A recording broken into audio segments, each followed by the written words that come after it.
Good evening. In this lecture, we will start discussing on IPC. IPC stands for Inter-Process Communication. Okay. So up till now, we discussed so many services in the kernel, like process manager, signal manager, file manager. So like that, it is also one kind. So IPC. In that, so many managers are there. We will discuss what are those, like pipe, FIFO, message queue, semaphore, this and all there. We will discuss one after one. Okay. So first we will see the introduction of IPC, why IPC comes into picture. Okay. So we already know, right? Right. In OS, in the OS of the RAM,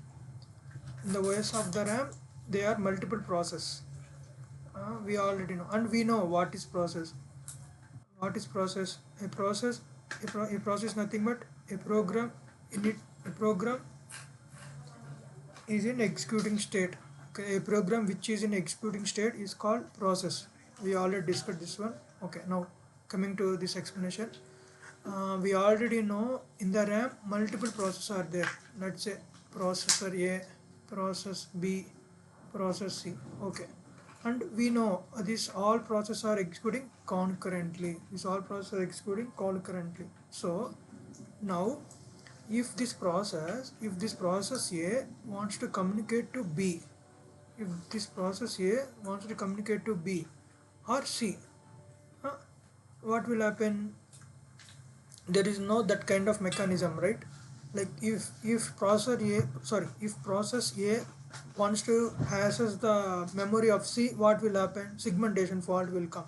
Like it's a unauthorized memory, right? It's unauthorized memory. But by using IPC mechanism, we can communicate between processor A to process C, process A to process B, like that. Okay. So if you want to communicate or transfer data between from one process to another process, we have to use IPC mechanisms. So in IPC mechanism, there are so many types of mechanisms are there. Okay, 1 second.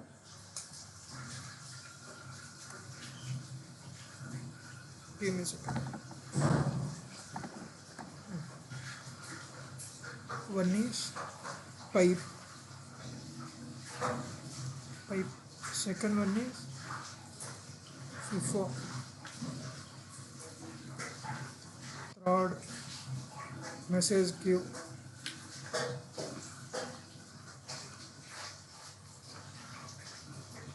Fourth, semaphore. Okay. See, every mechanism have some advantages and some disadvantages. Okay, we will see this and all: pipe, FIFO, what, message queue, semaphore. Okay, these two are related to one type, and these two are related to one type. Okay, we will see what is the difference between pipe and FIFO, and what is the difference between message queue, semaphore, how it will execute. We will see with real-time examples. Okay, now some introduction. Yeah, see, please read the first point. Yeah, we already discussed it. Like process executing concurrently in the OS. Alright, we already know this point. Process executing concurrently in the OS. Okay, but here see, maybe either independent process or cooperating process. Okay, so these two are new terminologies for us, right? Like independent process and cooperating process. Okay, we will see what's the meaning of these two. Okay, first independent process. What is independent process? A process, first read the definition. After that I will tell you one example. Okay, a process is independent if it cannot affect or it cannot be affected by other process executing in the system, is called independent process. Okay, read one more time. A process is independent.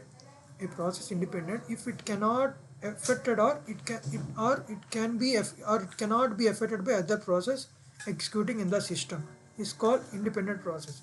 See what it means. Let's say this is a RAM. This is the RAM. Multiple processors are there. Like okay, like P1, P2, P3. Okay. If this process in its whole lifetime, it cannot communicating to this or any of other process not communicating this. So at the time we have to say P1 is a independent process. P1 is a independent process. Okay. I will tell you one more time. Explanation for that. See, this is a RAM. RAM contains multiple processors are there. RAM contains multiple processors are there. Let's say P1, P2, P3. Okay, and so on. Okay. In the lifetime of P1, in its total lifetime of P1, it is not sharing to data to other process. It's not sharing to other process or other process are not sharing data to P1. Okay, the P1 process is not sharing or not communicating to other process or other processes are not communicating or not sharing to P1 process. So at that time we have to say P1 is a independent process. P1 is a independent process. Okay, clear, right? Now let's see what is cooperating process. What is cooperating process? A process is cooperating if it can affect or be affected by other process executing in the system. Okay, clear, right? Like in the lifetime of process, it can affect to other process or other process can affect this process is called cooperating process. Okay, see effect in the sense like sharing data to this process, like this process sharing data to other process, so like that. Okay, so just we will see, in later sections we will see the real-time examples and coding. Okay, just understand process is nothing we know process a pro 1 second. uh, yeah, okay, see the last point clearly. Clearly clearly any process that shares the data with other process with another sorry with other this is another process with other process is a cooperating process. Okay, this is the simple definition, definition of cooperating process. Okay. Huh? Now, is it clear, right? First, first definition about process. What is process? A program in its a program which is in executing state is called process. Okay. Now, the processes are executing concurrently in the OS. We already know. Now, again, next, it may be either independent process or cooperating process. Okay, so we are what is independent process? Independent process is nothing but in its total life cycle, in its total life, it cannot affect or it cannot be affected by other process. It's called independent process. Next, cooperating process. A pro what is cooperating process? A process in its life cycle, it can affect or other process can affect this process is called cooperating process. Now clear, right? Now what is affect? Affect in the sense sharing data to other process or communicating is called affect. Okay. I hope this explanation is clear. Now, now one interview question, like if anyone asks what are the types of process, means what you have to say, there are two types of process. One is independent process and second one is cooperative process, and explain the definitions. Okay, this is one interview question. Okay, now, now we will continue. Now, they are, see, there are so many, several reasons are there, for providing an environment that allows process cooperating. Okay, see, our OS provide us to create a cooperating process. Okay, our OS providing us to create a cooperating process. Why? I listed two reasons. first is First reason is, here see the first reason, information sharing. What it mean? First read this sentence. After that I will explain.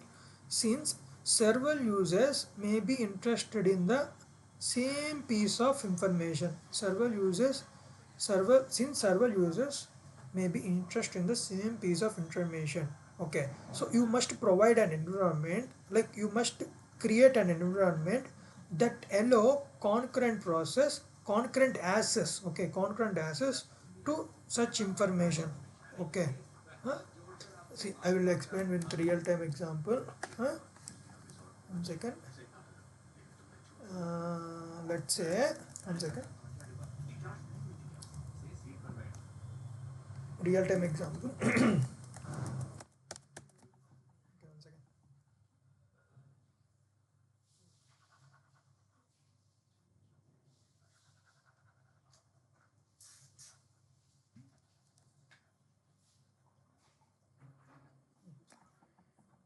Coming to the example. Yeah. One real-time example, we can say IPL live score and Geo. Okay. See, real-time example. IPL live score on Geo. Or else we can use any app. Okay. Okay. IPL live score. Okay. What will happen? First, IPL match is going on. Okay. Score is, IPL match is going on. First IPL match is going on. Okay. The score is 1 and same. Like 1 second, I will tell you. One second. Let's say this is a geo one, like one application. I won't want to say the name. Like let's say one application. This application provides the live score. This application provides the live score, live IPL score. Okay. This application provides the live IPL score. So we are all the users. Huh? Right? We will install this application. Huh? We are all the users. We are all users. Okay. Huh? We are all the users. Huh? The score is match is going live. Okay, so the score is same. If you see, the score is same if you log in user 1 or user 2, user 3. The score is same for everyone, right? Huh? So we can say, what we can say, the here what we will say, the common information is sharing between multiple users, right? The common information is sharing between multiple users. So you have to create this kind of environment. Means you have to develop like this. One application but in one application, the common data is there. So multiple processes can use that common data concurrently. Okay, you have to create like this. So this is one real-time example. Okay, now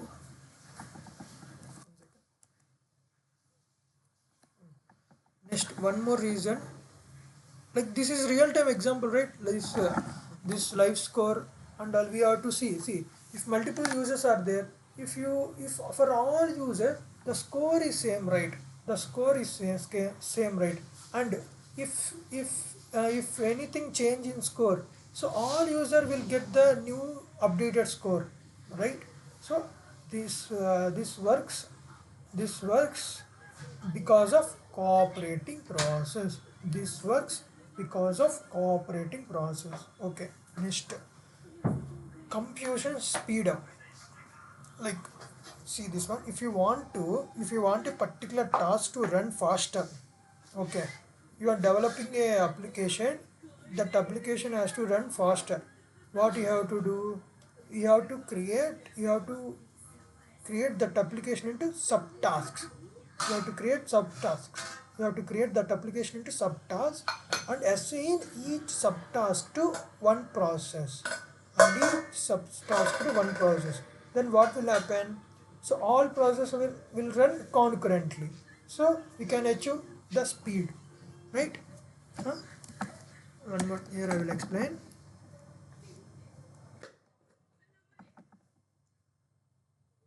Let's say we are developing one big application that contains four sensors are there: S1, S2, S3, S4. Okay, and again we we have to collect data from sensors, and we have to process the sensors data. We have to process the sensors data. Okay, like sensor one we have to process. Okay, like this. So So, example is you are developing an application. That application contains four sensors. You have to read the sensors data and you have to process. Okay.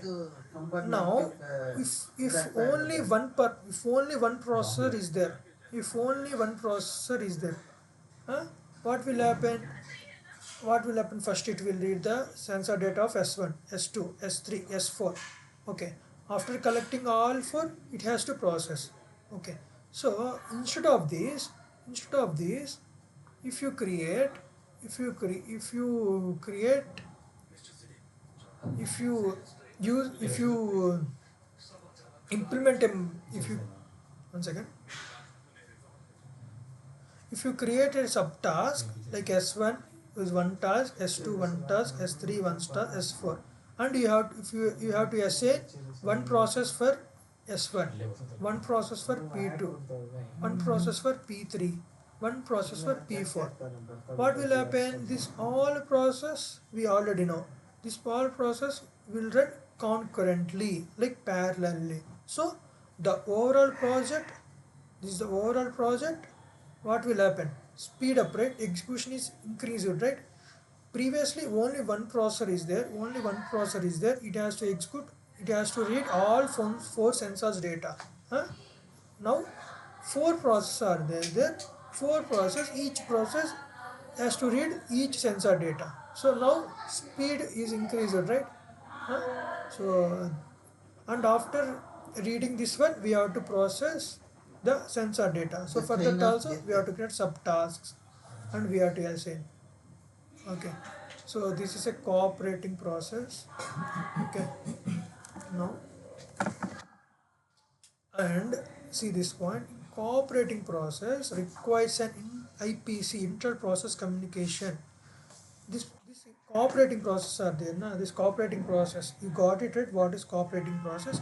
It requires IPC. It definitely it requires IPC. Why means it has to share the information between other process, right? It has to share the information between other process. Why?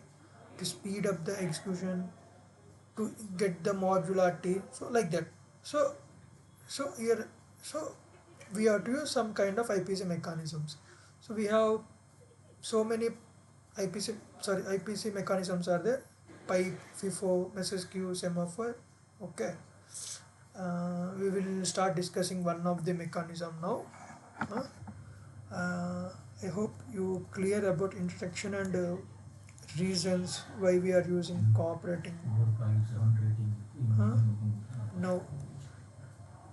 Now we will see one of the IPC mechanism, that is pipe. That is pipe. Okay, that is pipe. First we will see the overview of pipe, followed by the real one coding example. Okay. So now, what is pipe? We know we are sorry. Before that, pipe and FIFO, these are the these two are the FIFO also comes under one of the IPC mechanism. Okay. So now, pipe and FIFOs. First, read the definition of the pipe. Okay. Huh? First, pipe and FIFOs. FIFOs also known as named pipe. Okay. FIFOs also known as named pipe. Okay. So what they are providing? Sorry, pipe and FIFOs provides a unidirectional inter-process communication channel. Okay. First, read up to here.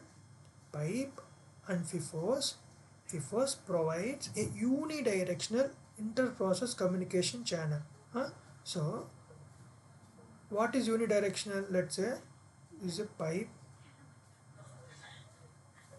One second. Okay, I'll explain here better.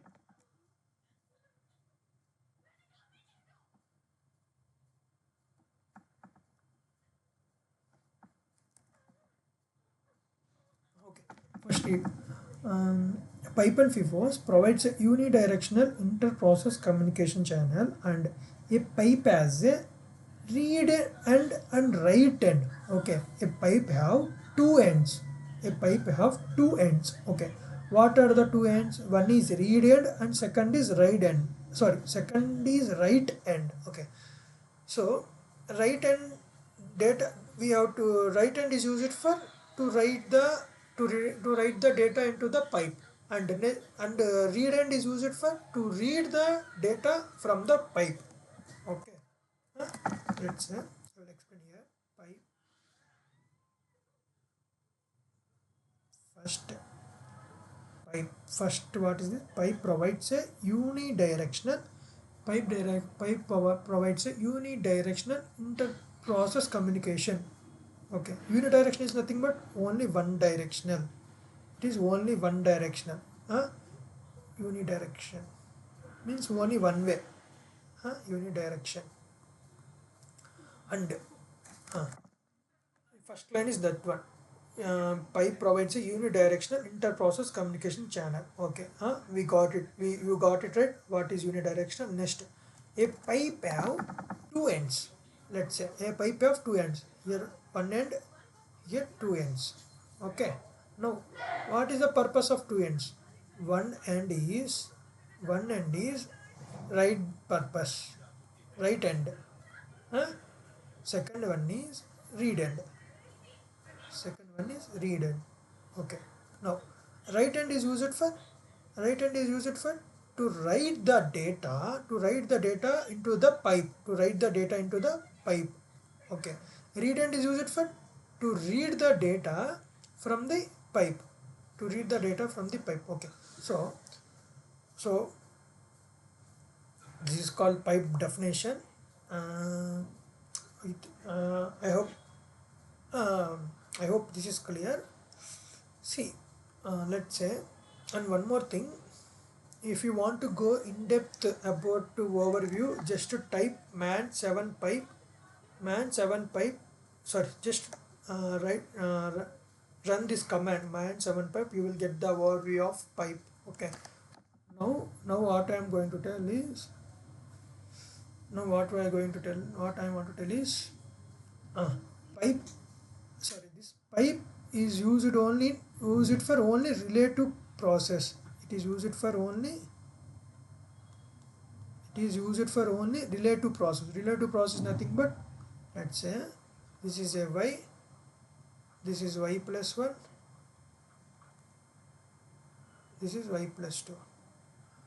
So you already know what is y plus 1, y plus 2 and all. Let's say this is y plus 3.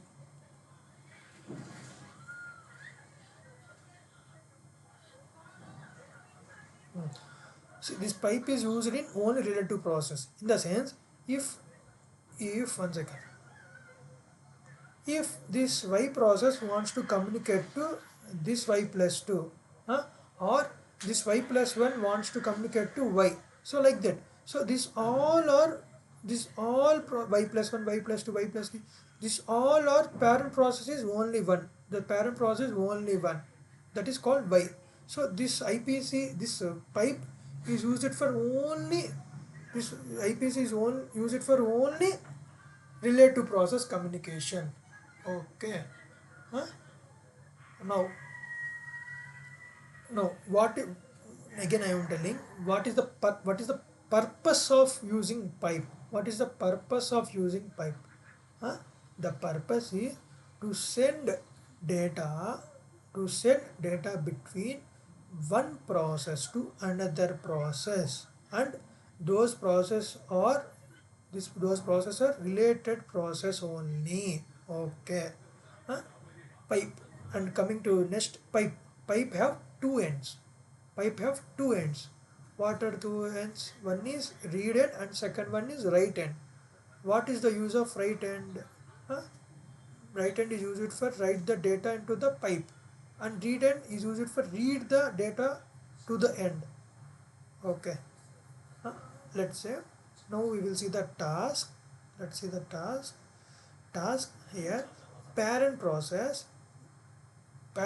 need to scan the data from the user. Okay, parent process need to scan the data from the user and it has to put into the pipe. Okay. Huh? And child process read the data from the pipe and print it into the screen. Okay. Please read the task carefully. Once again, parent process need to scan the data from the user and they put it into the pipe. Okay, that is the responsibility of parent. Now child process, what he has to do? Child process has to read the data from pipe and put it into the screen. Okay, I will explain here. Diagrammatically I will explain.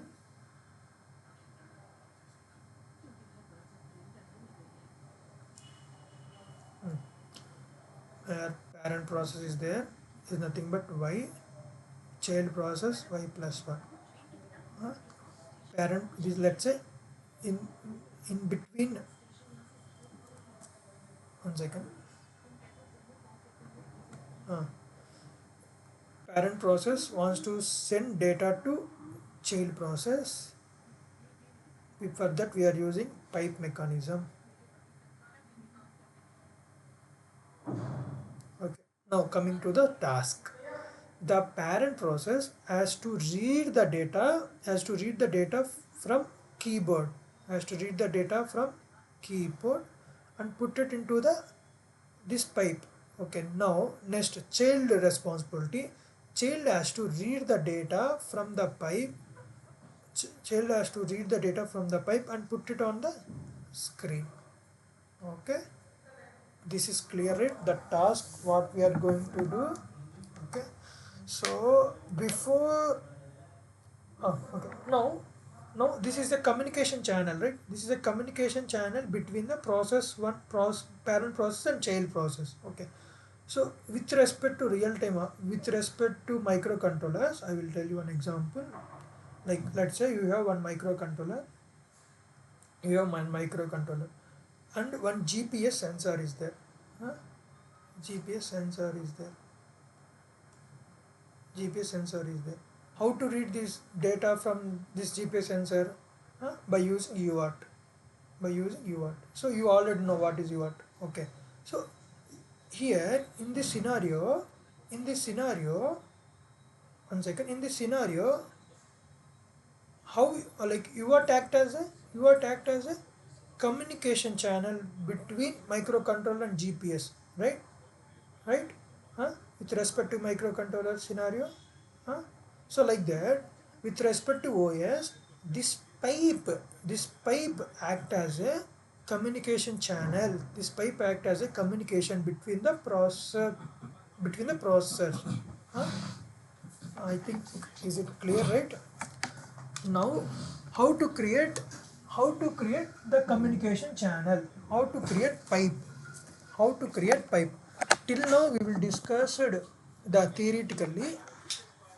Now how to create pipe and what is the prototype, what is the header file, what are the arguments, we will see those and all. Okay, for that we have to open man page.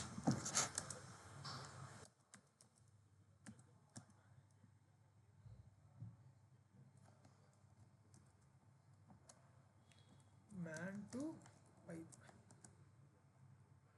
sorry, to use space here. Yes, first header file is unistd.h.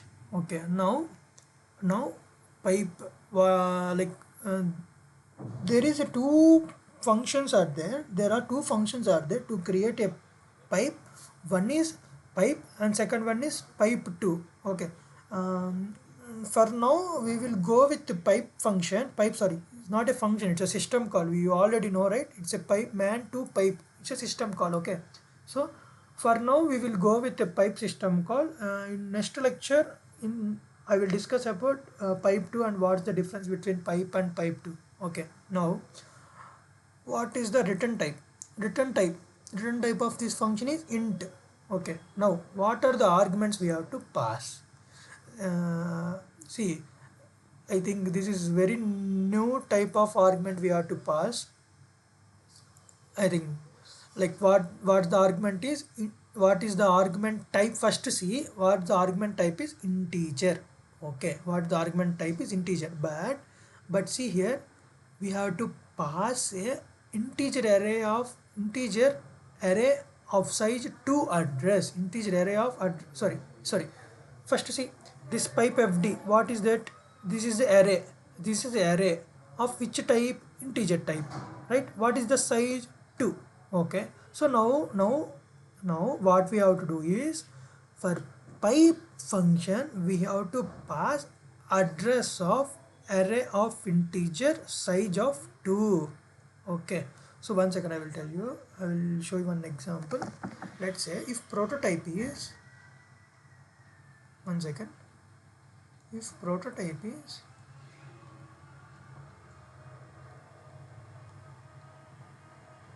one second, uh,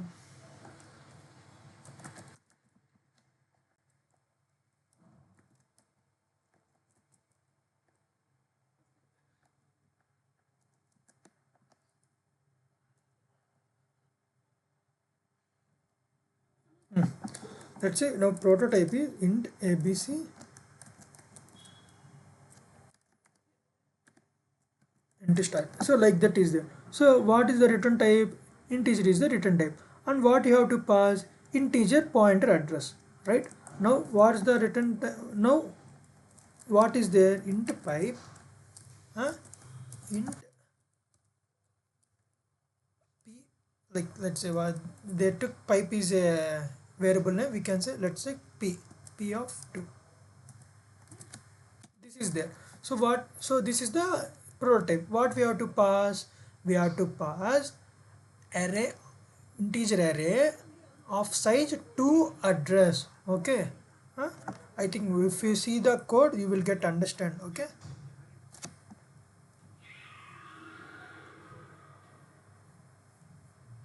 one second. Okay, now so that is the argument. Now what is the return type? We will see the return type is integer. Okay, that return, one second, here, on success, what it will return? 0 is written, means on success is nothing but if pipe is created successfully it will return 0, otherwise it will return -1. Okay, that is the return type. We will check. Now okay, I hope the task is clear, and I hope you got the system call, how to create. Now we will start with the coding. Actually I created one header file for common. We will use that header file for all codes. Okay, So that one second.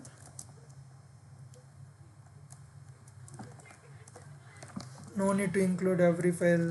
Instead of that, we can create one common file and we will include that file. Okay. So this is the common header files I created for one header file. Now we will write the code pipe1.h, and we have to include common header file here.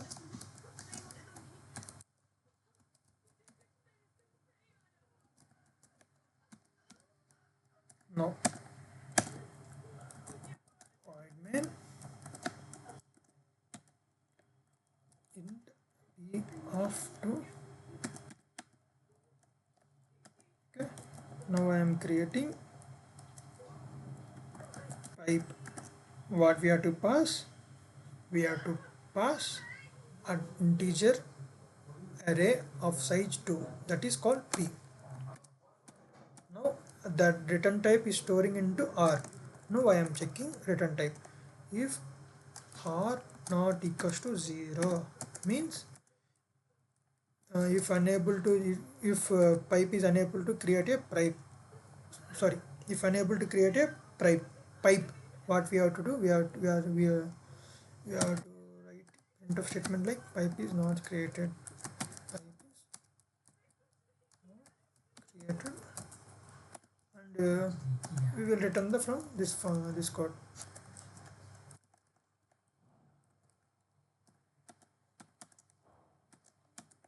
Okay, next printf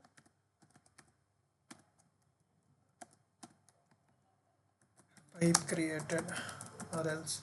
Okay, now this this is for pipe creation. Okay, now we have to create a one child process, right? uh, with respect to task. Now I am creating if fork double equals to 0. By using fork I am creating. Now tell me one basic question, like who will execute the if body, who will execute the if body, and who will execute else body?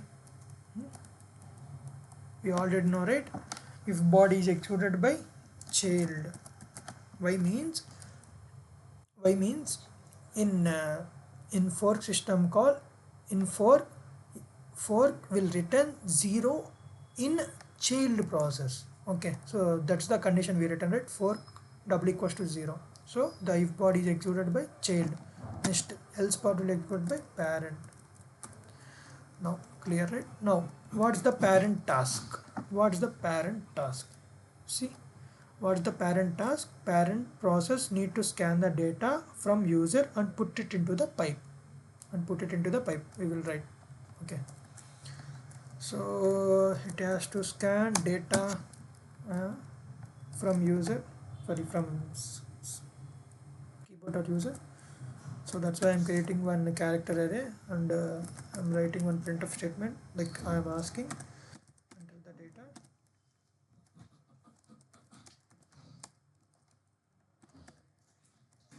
Next I'm using scanf. I'm using scanf function to scan the data from keyboard. Okay, till now it's completed. Now one second. Now what's the parent task? It has to put data into the pipe. Huh? No, okay. Before that I want to discuss one thing. Right? Yeah.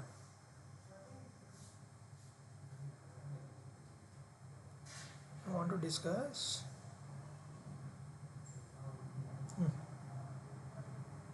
So this is the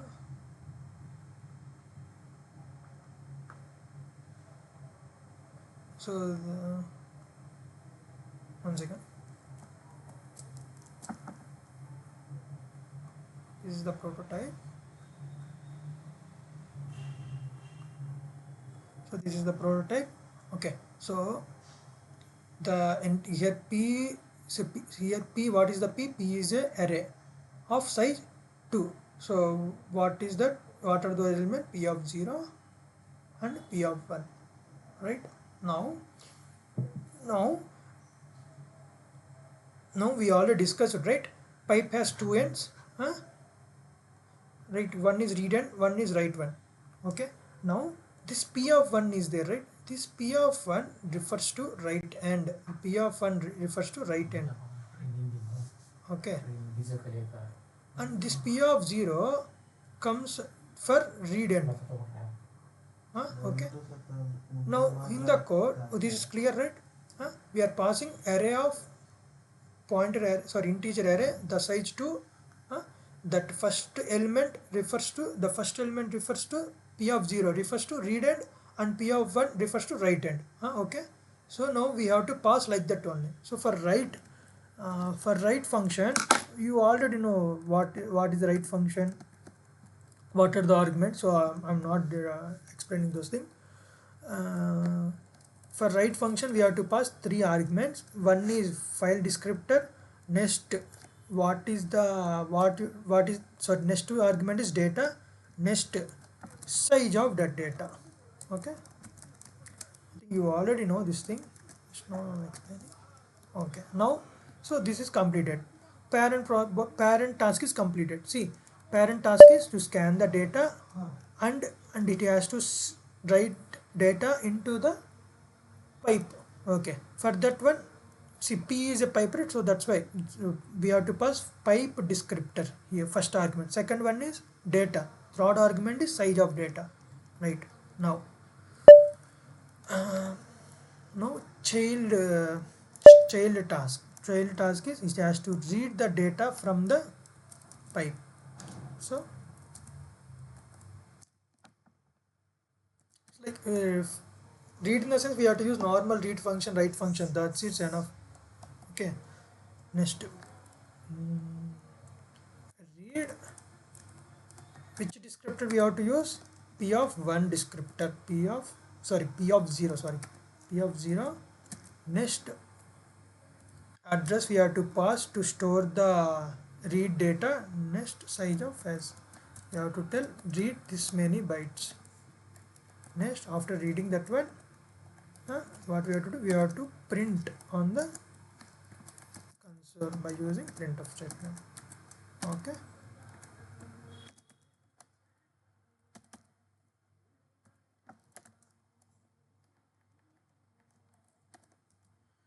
I hope that's it. Now, for better understanding purpose, I am adding one printf statement like printf child process child. So let's say in child.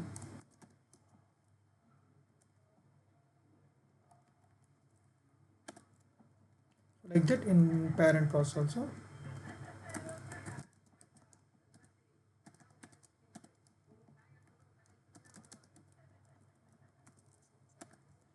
Now I will execute.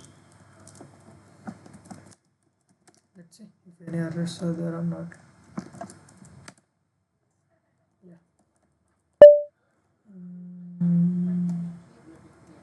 Yeah, size of ST here.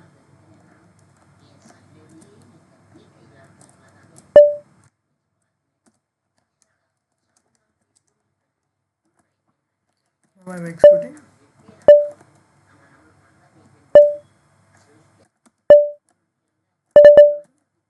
Sorry.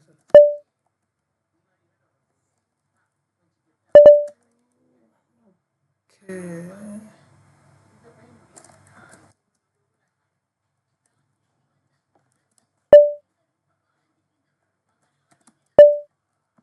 It hasn't created a .c file. Okay, 1 second.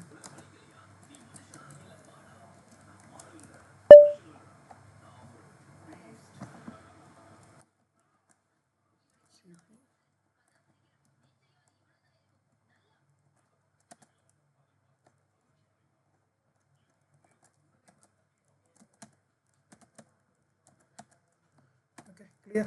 Now 1 second. Yeah, we executed successfully. Now we'll run the code. Before running the code, I will open the code in one terminal for better understanding.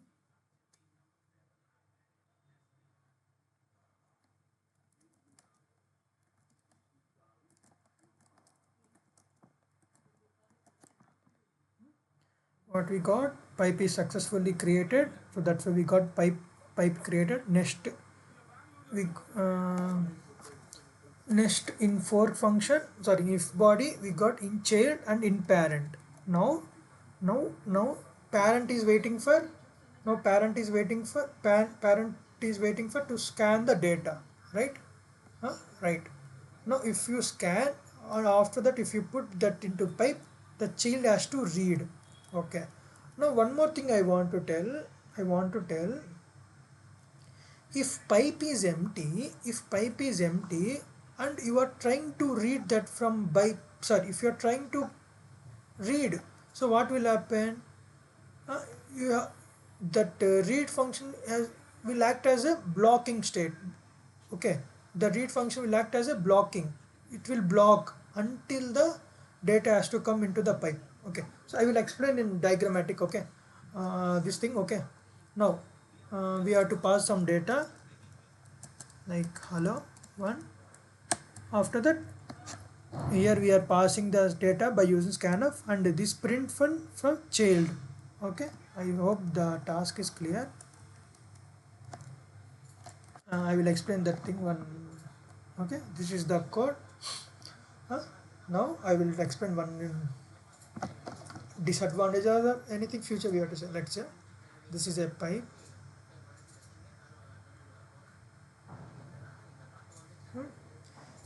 Read and write.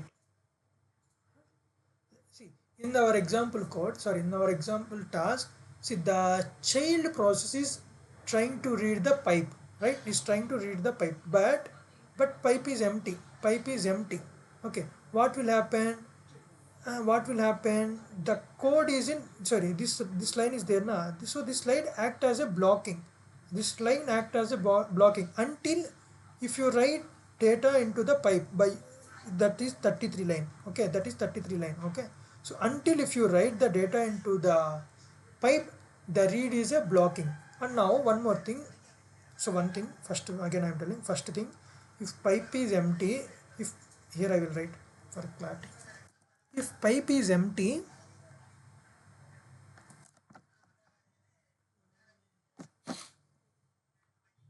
if pipe is empty and you are trying to read the data, so the read function will act as a blocking, act as blocking. Okay, this is one thing. Next, if pipe is full and you are trying to write it, this situation also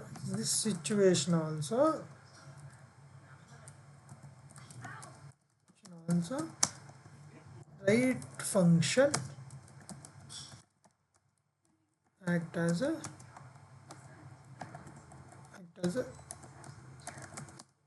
blocking. Okay, so these 2 points related to pipe.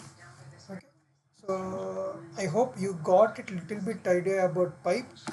If you want to learn more, just to check overview of pipe by using man 7 pipe. Okay, that's it for today's class. We will Love our content? Hit subscribe for more awesome videos. We'll see you in the next one.